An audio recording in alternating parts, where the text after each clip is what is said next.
వాళ్ళ బిడ్డలు, వాళ్ళ చదువులు, వాళ్ళ వ్యాపారాలు, వాళ్ళ పాడి పంటలు, వాళ్ళ చదువులు,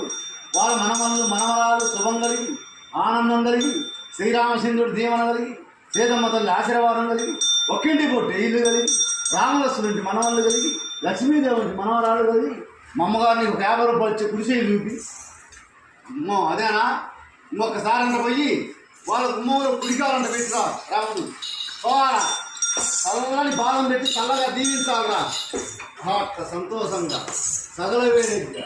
శ్రీరామచంద్రుడి దీవెన సీతమ్మ తల్లి ఆశీర్వాదం కలిగి శుభం కలిగి ఉండాలా వెనక్కిరా